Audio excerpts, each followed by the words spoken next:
জি, এটা হার্ড, এটা খুবই hard.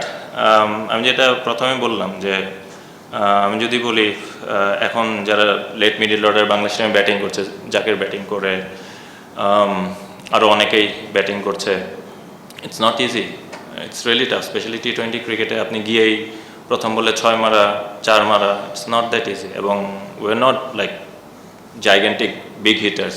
We need a bit of time to get in, get our eye in.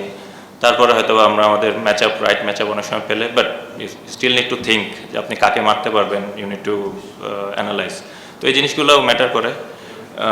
But all I can say, যারাই franchise cricket বা national টিমে, specially আমি national টিমে যারা খেলে এই রোলটাতে, আমি মনে করি যে তাদেরকে ম্যানেজমেন্ট এবং টিমের থেকে ওই আস্থাটা দেওয়া প্রয়োজন যে আপনি এখানে ফেল করতেই পারেন, it's easy to fail I think, but it's really hard to get that success rate going. তো তারা যেন ওই আস্থাটা সবসময় রাখে, স্পেশালি যারা 5-6 সাথে ব্যাটিং করে।